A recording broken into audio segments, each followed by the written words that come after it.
right, so what's going on, everybody? Welcome back to the channel, man. It's your boy, and we are back in the 6.3 beta APK test build, whatever you guys want to call it.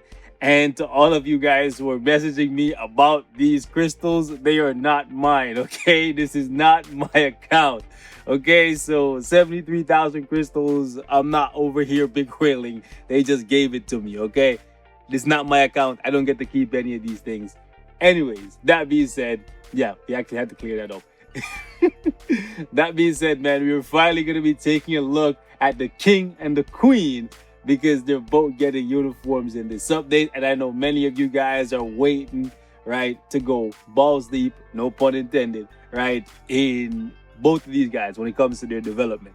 So let's talk about it because both of these uniforms look really, really good, like visually and what they offer. And we're going to start off with my main man, Blackagar Boltagon. Okay, they gave him a pretty sizable update, I would say, right? The uniform bonus, in case you guys are wondering, this is what it is, okay?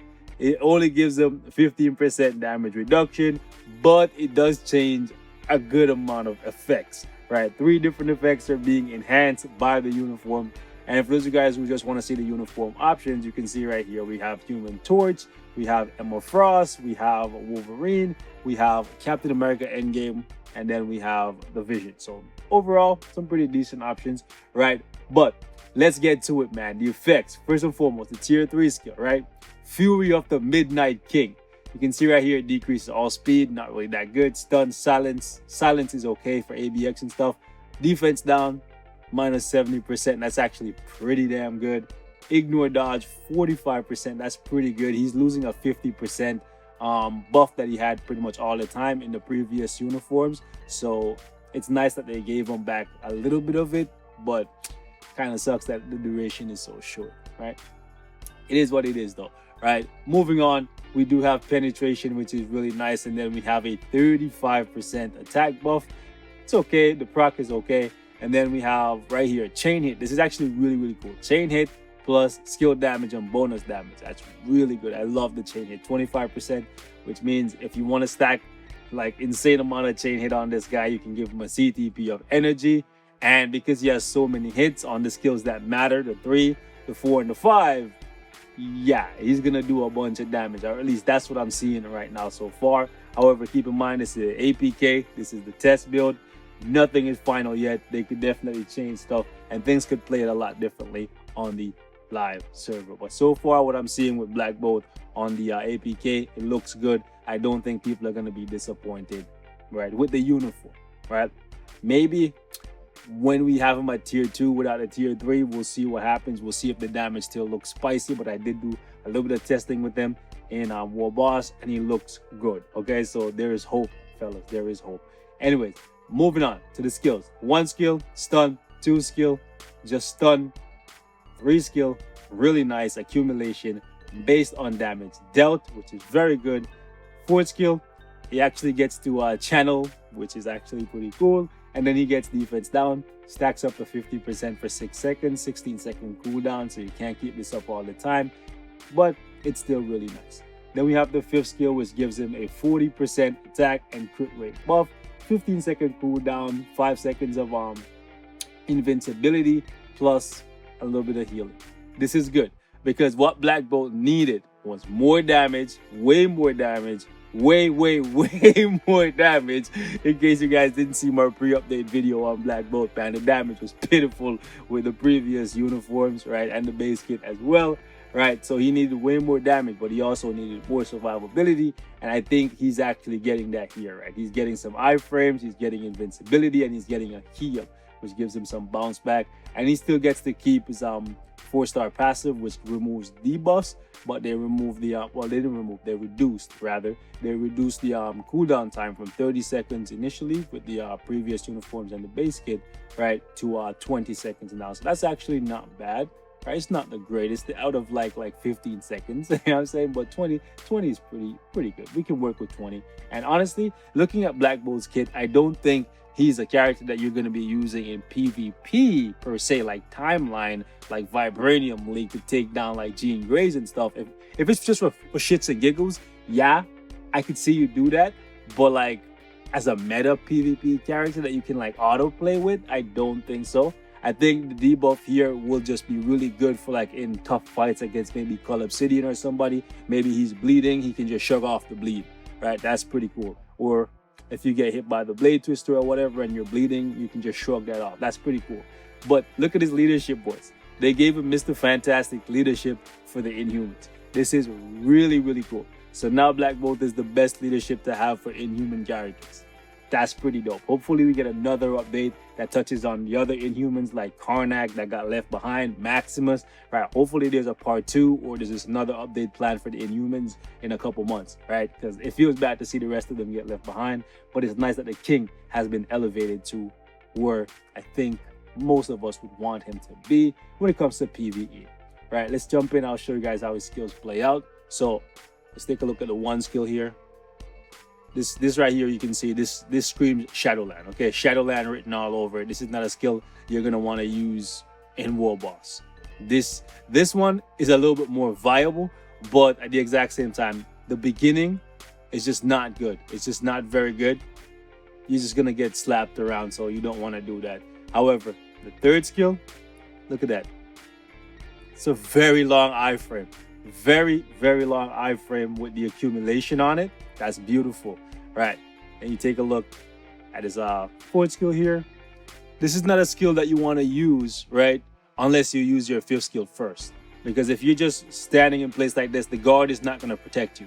This is not something you want to use without protection, okay? So always use protection, kids. Anyway, so fifth skill, really, really cool cinematic. Really, really love it.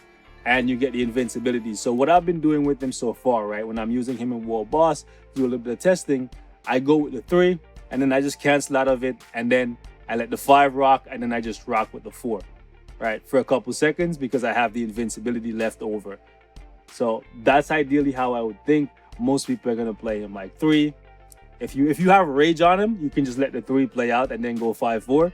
But if you have like an energy or a regular damage proc, or if you give him one when it comes to the live server, right, you'd ideally want to go 3 and then 5. Maybe 4 if you want to, but I feel like the 5 has so many hits, it's probably going to do more damage than the 4, right? But the 4 does have defense down. So even if you miss your proc on your 5, which with all these hits, man, I feel like it will be pretty hard to miss it consistently.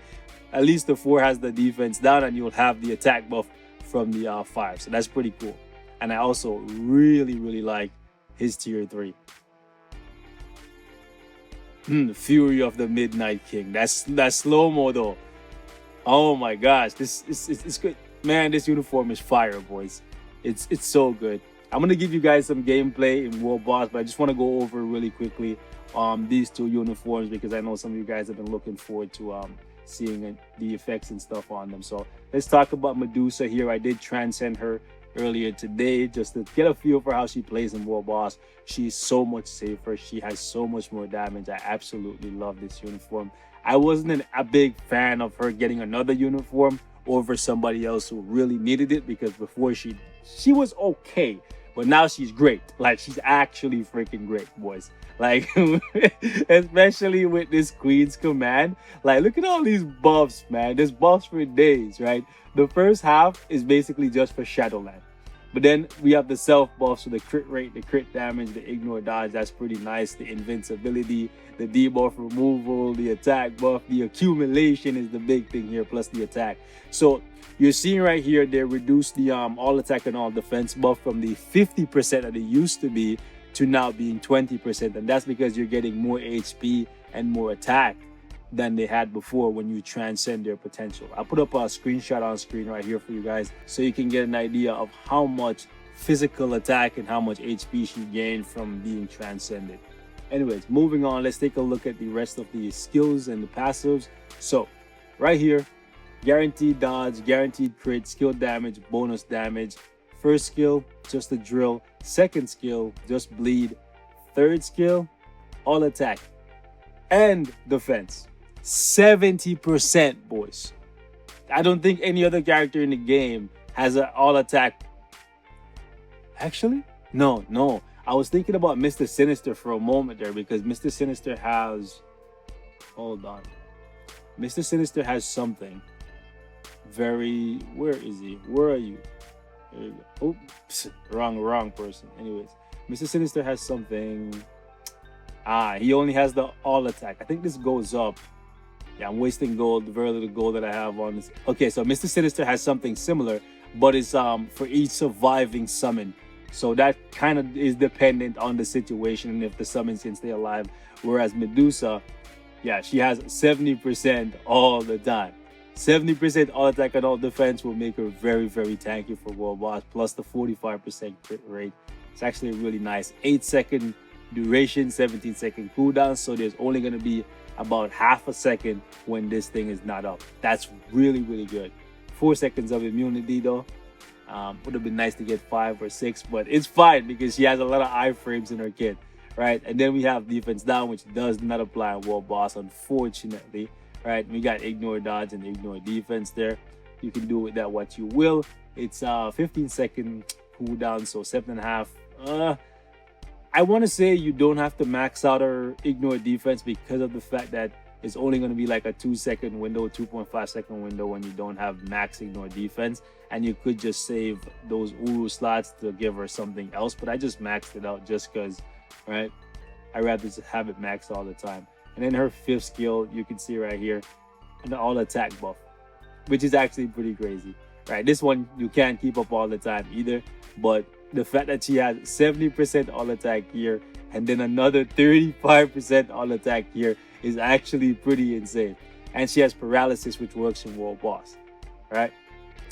Not to mention the fact that she now has a support passive for all of the Inhumans. Let me remind you guys that base kit Medusa and Medusa with this previous uniform, she only had 7% all speed. Pure garbage. And then they freaking gave her like a Shuri, Coulson, Valkyrie passive, right? But it applies specifically to Inhumans, which makes sense, right? Then they bumped up her leadership by 3%. Not the greatest increase, but considering everything else they did, this is a massive upgrade for the character. And I think even without the Awakened skill, you're going to see big things from Medusa. And you don't have to take my word for it, because when the update drops, even though I might max her out, I might just rush her day one, I'll try to give you guys some gameplay without the Awakened skill for Medusa to kind of give you guys an idea of what you can expect when you just basically pick up the uniform for a level 60 or maybe even a level 70 Medusa, no Awakened skill, right? Anyways, let's jump into the preview here. I'll show you guys what these skills play out like now. So this one pretty much stays the same. It still has that slight iframe there. A little bit more useful than a Shadowland skill, I would say. At least the first half, you could always cancel out of it, right? Let's actually get these guys to just reposition here. So the 2 skill, Shadowland, has no real viability for World Boss, but at least this one right here gives you a slight iframe.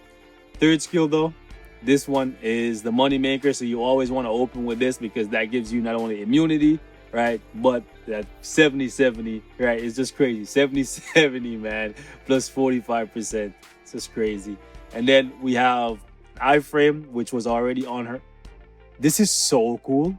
This is actually so cool, guys. Look at this thing. Just the last part. The thing is though, when you come down, right, the iframe ends before the skill ends, so you have to be careful, okay? So I would say do this and then do this, because yeah, actually even then you might still, let's see something. I'm trying to find, yeah, so either way you're gonna be open when you use the 4 skill at the end there. Yeah, so if you do an instant cancel, you still get the buffs, right? You still get all the buffs if you do an instant cancel for the 3rd. And I think that might be the best way to go. Like, just go like that, get the instant cancel, and then that way you're safe for almost the entirety of the skill. And she does have a heal, so you should be able to recover most of the damage throughout the course of the fight. But that skill just looks really cool. And then we have the Awakened skill. Man. Yo, she looks vicious. I didn't even book that. Camilla Khan is right there. Hold up. Yo, it's Crystal and Camilla. So, judging by that, judging by the fact that these are the two characters that appear in her Awaken skill, that potentially tells us that they're the ones you're gonna need to have to like awaken Medusa, which is really good. No paywall, right? So that's pretty dope. It would have been pretty shitty if they had made it so it was it was Thane. So that's pretty cool. Anyways, we're gonna wrap this one up right here. I don't want to make this one any longer by going into World Boss. So look out for an individual video or maybe a combined video between Medusa and Black Bolt, because I do want to show you guys how these actually perform in World Boss, because that's where you're going to be using both of these characters primarily, right? World Boss, new story missions, and Shadowland. I don't see them doing too much in PvP unless you're just like a daredevil and you just want to jump into PvP, clap a couple Jean Greys, have fun for a little bit, and then go back to using your real team. Okay, so catch you guys in the next one. Stay safe. Peace out.